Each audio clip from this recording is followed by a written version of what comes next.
وضع مغاير للحجاب في بريطانيا، فقد سمحت قوى الأمن لأول مرة للشرطيات المسلمات بارتداء الحجاب بدلا من الخوذة.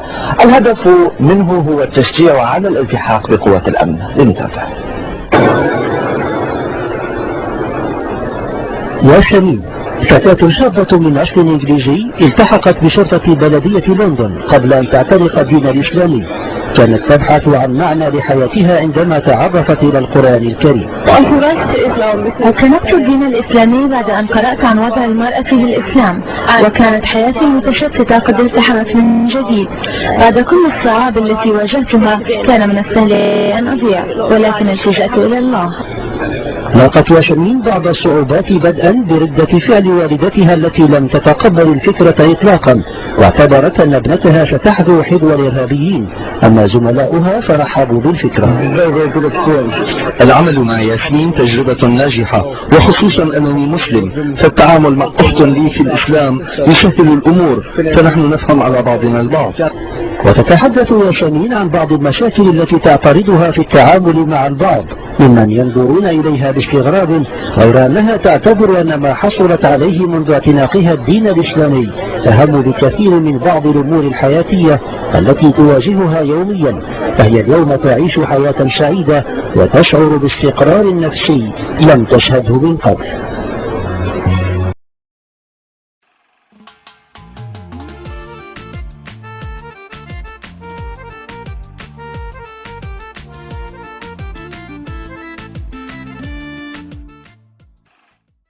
You're watching Bread and Roses, a weekly political social magazine that's broadcast in English and Persian via New Channel TV. Hi everyone, I'm Mariam Namazi. And I'm Faribos Puya.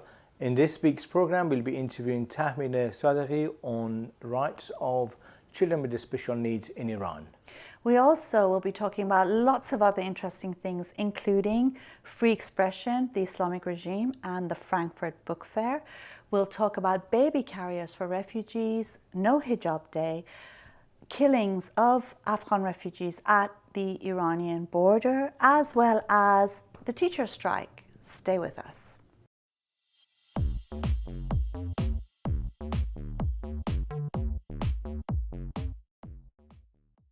So there's a lot of different events that have taken place this past week. We wanted to speak about some of them. One, of course, I don't know if you've heard, is the fact that the Islamic regime of Iran is boycotting the Frankfurt Book Fair because they're such book lovers. I think they thought the Frankfurt Book Fair is for burning books. They didn't realize that it's actually for, publicizing books and free thought and writing.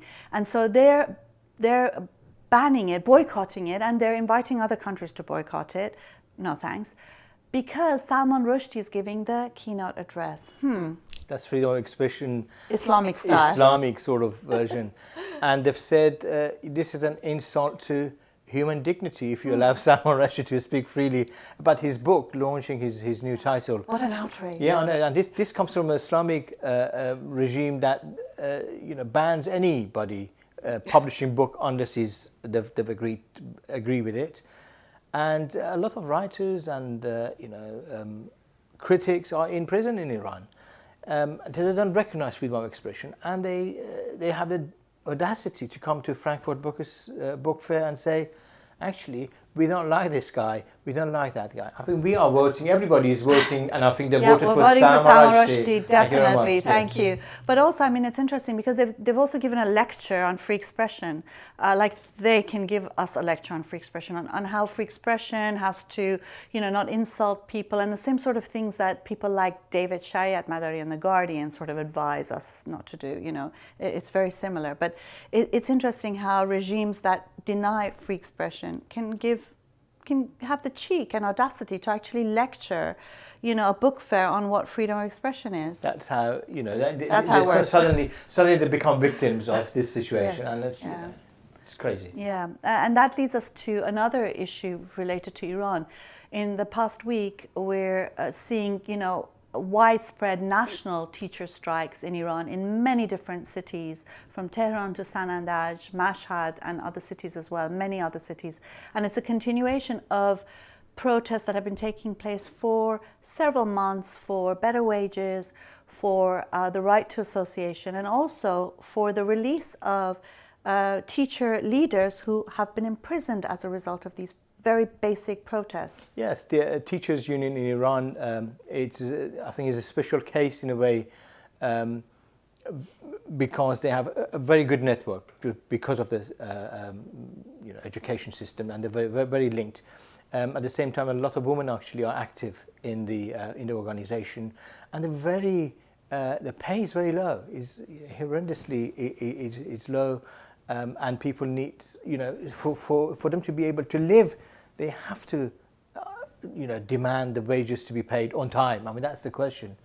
And the right to organize. And the Islamic regime is treating the teachers in Iran really, really badly. And we need to highlight this issue. Yeah, and show our solidarity with the teachers' strike and the teachers who are striking. Yeah, and this is the Islamic regime who doesn't recognize any rights for anybody. Yeah. But also, I mean, Khomeini had said that striking is haram, or religiously forbidden. So we can see what they think about labor rights.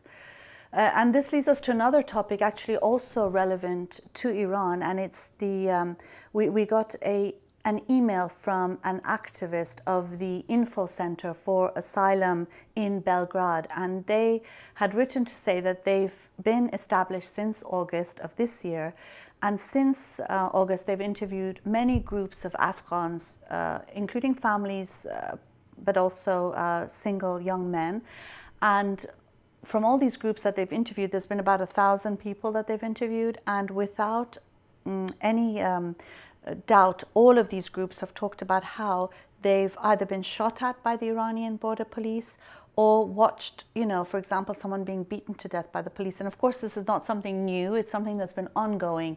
The huge amounts of abuse that Afghan refugees face at the Iranian border, it's just, scandalous, really. And now that everybody's paying attention to refugee rights and recognizing there is reason for people to flee war and oppressive regimes, the case of Afghan refugees are quite important because it borders Iran, and there's always been an issue with the Iranian society to support the rights of Afghan refugees, and how the Islamic regime, is treating refugees generally so badly. And now we are talking about border police shooting people, so there's no arresting people, no detention, no refugee right. They're just shooting people and trying to kill refugees. Yeah, and I think it's important to highlight this because one of the things is that we often hear about how wonderful Iran is with Afghan refugees because of the sheer numbers that have entered Iran. And that's a reality of many countries which are, bordering countries. And imagine how bad Afghanistan is that they've got to go to Iran. So generally, Afghan refugees are so mistreated in Iran, from the fact that they don't have the right to work very often, or they're given the worst jobs possible. Their children aren't allowed to go to schools. There are signs sometimes in places which say no Afghan refugees allowed here, and that sort of thing. And, this is really scandalous when you think about the fact that they're being shot at and beaten to death. It's really something that we need to highlight a lot more. On another note, though, last week was also No Hijab Day, and that is a day that I like. Yes, because in opposing the compulsory veil, which we know that the Islamist and Islamic governments impose on people, or wherever they have power, people have started sort of in a social media campaign of No Hijab Day. It is liberatory, it's liberation, isn't it, from hijab? I mean, I know there's some people who are saying, well, my hijab is my choice, and what right do you have to tell me not to wear it? The reality of the matter is that for a vast majority of people, hijab is not a choice. It's an imposition.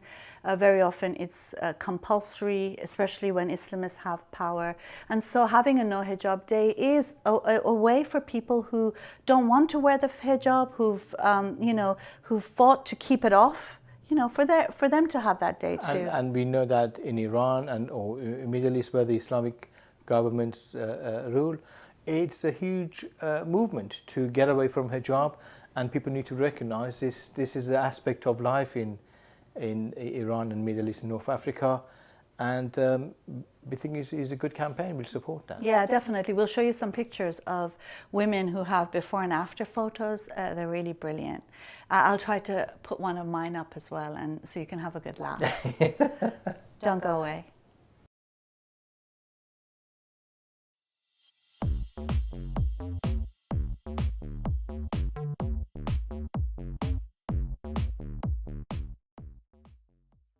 the really stupid insane fatwa of this week is from the one and only Ayatollah Khamenei. And the fatwa is, it's a very serious question some other stupid whoever has posed to Ayatollah Khamenei, and it is about a Zoroastrian family, and if one of the brothers becomes a Shia,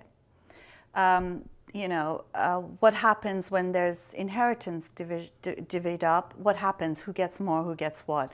And what does Ayatollah Khamenei say? The big goon himself has said, actually, inheritance doesn't go to the Kafirs. Yes, only to the one. And Zoroastrians actually are Kafir, and these are the people who actually lived in Iran before these guys sort of even came onto the scene of history.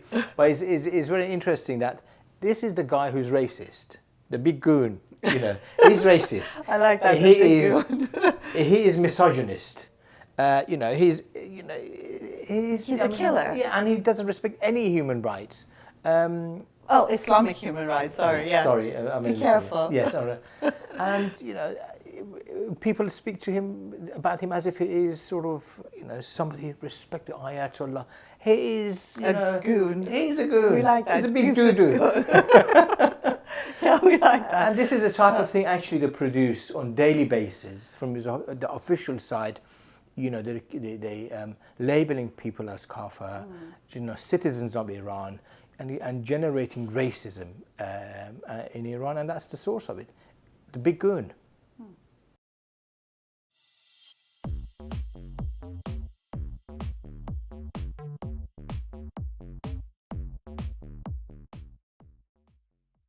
This week's Slice of Life is about a young single mother from California who started a crowdfunding campaign to send baby carriers to refugees in Greece. And this is, Crystal Legothetis from, just when you see her photograph with a baby and and she is decided, she's seen the pictures of refugees carrying their children with no support really, and these young children have got to go thousands of kilometers to get somewhere safe. And that passion a moment, and she started the campaign. And yeah, and it's gotten a lot of support, and of course, it's such a human, wonderful idea. Sometimes the simplest ideas are the best ones, aren't they? So we will put a link of her Indiegogo campaign in case you're interested in supporting it. And we thought it's just a wonderful way of supporting refugees and refugee mothers and fathers who are fleeing with their children. Well done, Crystal.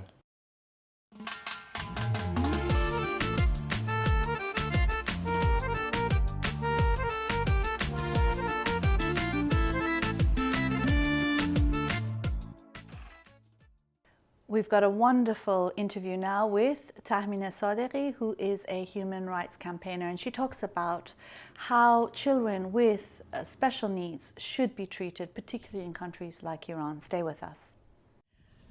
تهمینه به برنامه‌مون خوش اومدین. شما با بچه‌هایی که نیازهای ویژه دارن کار میکنین. یه توضیح بدین که این نیازهای ویژه چیه و به خصوص در رابطه با جامعه ایرانیان. بچه‌هایی که نیازهای ویژه دارن یا در ایران بهشون گفته میشه با معلولیت جسمی و ذهنی نیازهای بسیار زیادی دارن. حق تحصیل، حق مثلا یاد گرفتن یک مهارت، حق زندگی کردن، حق درآمد، حق این که به اصطلاح بتونن تو جامعه به راحتی رفت آمد بکنن، چون به طور مثال شهری مثل تهران یا خیلی از شهرهای ما ساختمون‌ها و مراکزی که ساخته شده به تنها چیزی که به نظر من توجه نشده وجود این بخشی از جامعه است. این بخشی از جامعه کاملا نادیده گرفته شده، کاملا غایب تو ذهن عمومی به اصطلاح افکار عمومی اون جامعه و کمک‌های بسیار حداقلی دولت برای این بخش به اصطلاح ایجاد کرده. شنیدم که در این 20 سال اخیر وضعیت یکم بهتر شده، ولی متاسفانه بسیاری از این مراکزی که از بچه‌هایی که نیازهای ویژه دارن مراکز خصوصی هستن و مراکز دولتی وضعیت خیلی اسفناکی رو دارن و من فکر میکنم که اولین چیزی که باید جامعه به اون توجه بکنه اون احترام و حرمتیه که باید این بخشی از جامعه به اصطلاح داشته باشن. چیزی که من اخیراً برخورد میکنم به خصوص کسانی که از ایران میان، یک نگاه خیلی غریبانه و نگاه تمسخرآمیزی رو به بچه‌هایی که مشکلات جسمی و ذهنی دارن مثلا یه همچین نگاهی رو دارن و برخورد خیلی زشت و بی احترامانه ای رو میتونم بگم با این بخش از جامعه انجام میدن و من شنیدم که و دیدم که به اصطلاح این دست از افراد جامعه مورد تمسخر قرار میگیرن، مورد جوک بقیه هستن، کتکشون میزنن، آزارشون میدن، اذیتشون میکنن، آزارهای جسمی، آزارهای روحی و واقعا جای تأسف داره. به نظر من اولین جنبشی که باید در ایران راه بیفته به خصوص از طرف خانواده ها، کسانی که از این بچه ها نگهداری میکنن، اینه که به جامعه به اصطلاح این خطابیه رو بده که این انسان ها هم مثل شما انسانن. اگر نمیتونن خودشون رو به اصطلاح ابراز بکنن، اگر نمیتونن صحبت بکنن، ولی مثل شماها احساس دارن، فکر دارن، نیاز دارن، احترام لازم دارن. احترام رو اینا درک میکنن حتی اگر نمیتونن صحبت بکنن. دیگنیتی، احترام و حرمت این انسان ها باید به رسمیت شناخته بشه و به نظر من این یک جنبشیه که باید تو ایران راه بیفته و این انسان ها رو کمتر از بقیه حساب نکنن. این جنبش رو باید روش خیلی تاکید کرد و از همینجا ما میتونیم شروع بکنیم که اعتراض بکنیم به دولت، به اصطلاح مشکلاتمون رو بیان بکنیم و بگیم که اون جامعه و به خصوص دولت باید بودجه خاصی رو بذاره برای این بخشی که نیازهاشون 2 برابره و یا خیلی بیشتر از نیاز یک فرد عادی جامعه است. اون همونجور که گفتم نکته‌ای که من خیلی دوست دارم بهش تاکید بکنم و میبینم قلب من رو آزار میده، اون نگاه تحقیرآمیزیه که جامعه به افراد که به اصطلاح معلولیت جسمی یا ذهنی دارن و متاسفانه به خاطر این وضعیتی که این دوستان دارن، این بخش از جامعه داره، خیلیاشون زندگیاشون با فقر و گرسنگی و حتی مثلا داشتن یک صندلی چرخدار، داشتن یک حمومی که بتونن اونا ازش استفاده بکنن و خودشون رو به اصطلاح تمیز بکنن، مدرسه‌ای که بتونن برن، از خیلی از امکانات اجتماعی محروم هستن و نمیتونن زندگی نرمالی رو تو جامعه داشته باشن. به نظر من این میشه بخشی از کار کسانی که مدافع حقوق بشرن، که بخش مهمی از کار کسانی که مدافع حقوق کودکانن و باید به این بخش جامعه اهمیت داد. به خصوص من فکر میکنم در قرنی که ما زندگی میکنیم، به خاطر جنگ هایی که بوده، به خاطر اون تکنولوژی که هست، ما تعداد نمیتونم به عنوان فکت بگم ولی تعداد این بخشی از جامعه هی داره بیشتر و بیشتر میشه و جامعه احتیاج داره به نیاز این بخش از جامعه توجه بکنه. یه صحبتی که داشتین این بود که خانواده‌ای که بچه‌ای با نیازهای به خصوص دارن خیلی اوقات احساس میکنین خجالت میکشن از این بچه‌هاشون. اینو توضیح بدین. من فکر میکنم این نشون میده که دقیقاً درسته، خجالت میکشن، خیلی ها حتی پنهان میکنن، بچه رو تو خونه حبس میکنن برای اینکه برخوردی که جامعه با کسانی که بچه‌های نامعلول دارن برخورد بسیار من میتونم بگم بخشن ضد انسانی و غیر منصفانه است. این حق حقوق این افراد به رسمیت شناخته نمیشه، حق حقوق حتی خانواده هاشون هم به رسمیت شناخته نمیشه. به خاطر همین به نظر من اولین قدمی که این خانواده ها باید بردارن اینه که خیلی به خودشون افتخار بکنن که دارن با تمام مشکلات و سختی‌هایی که دارن از این انسان ها نگهداری میکنن و مشکلی که وجود داره به نظر من یه بخشش ناگاهی جامعه است. همیشه وقتی برخوردها غلط و اشتباه است، بیانگر این نکته است که اون جامعه خبر نداره که چه مسائلی رو اون افراد دارن با اون مشکلات به باش دست و پنجه میکنن. آگاه کردن جامعه قدم بزرگ و اولیه که باید این خانواده ها به نظر من بردارن. باید سعی کنن گروه های ساپورت، گروه های حمایت ایجاد بکنن، چه برای خودشون، چه برای خانواده ها و چه برای بچه های معلولشون. بتونن برنامه‌های متفاوتی رو بذارن و حتی بتونن به دولت به طور گروهی به اصطلاح فشار بیارن که دولت امکانات بیشتری رو در اختیارشون بذاره و نیازهای اونها رو هم توجه کنه، ببینه و بهش پاسخ بده و بودجه بذاره براش.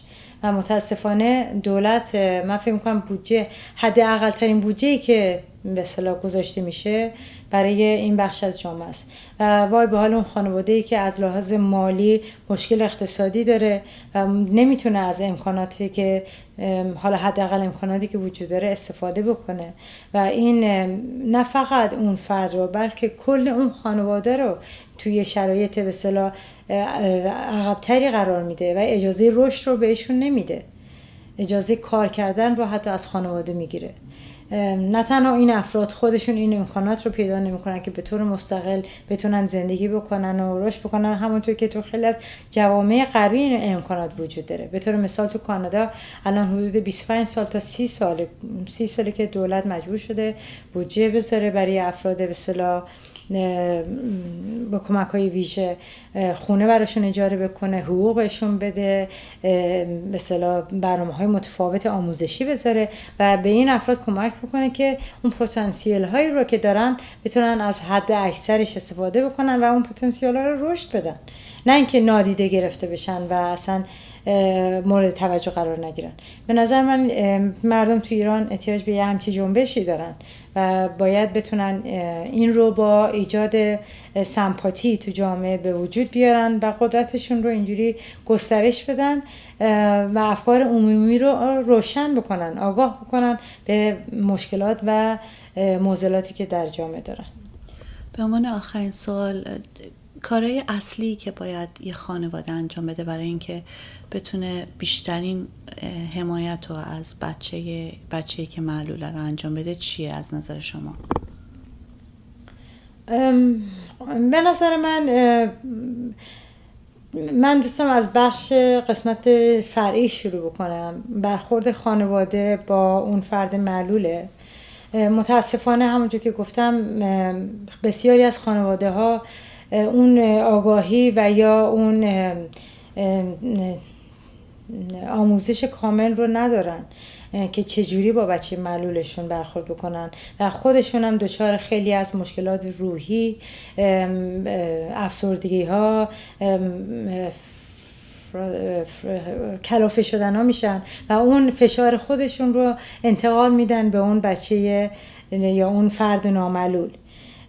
به نظر من به ایجاد یه شرایطی که خودشون بتونن به رسمیت بشناسن که چنین مشکلی دارن و حالا با بودن چنین مشکلاتی چجوری اون انگرشون، اون خشم و فشاری که روشون هست رو به شکل مثبتی بتونن تبدیل به نیروی مثبت بکنن. پیدا کردن آرامش، به رسمیت شناختن حق و حقوق خودشون و کنار گذاشتن اون شرم و توهینی که جامعه بهشون میکنه به نظر من اولین قدمه. تا جایی که میتونن شرایط رو برای خودشون بهتر، آرومتر بکنن، بعد از اون کم کم برن به محیط اطرافشون به نظر من دست بزنن، از همسایه گرفته تا فامیل گرفته با اونا صحبت بکنن، با اونا مشکلاتشون رو در میون بذارن. و بعد از اونم تو ایران خیلی سازمان‌های NGO هستش که میتونن با اونا تماس بگیرن و از اونا کمک بخوان و از نامه نوشتن، از پتیشن جمع کردن، از اعتراض کردن، جمع شدن جلوی وزارت بهداشتی و خیلی از جاهای دولتی که میشه رفت و صدامون رو به گوش مردم و دولت برسونیم استفاده بکنن و تبدیل بشه به یه جنبش اعتراضی. به نظر من این باید تبدیل بشه به یه جنبش اعتراضی، وگرنه نمیتونن راه به جایی ببرن.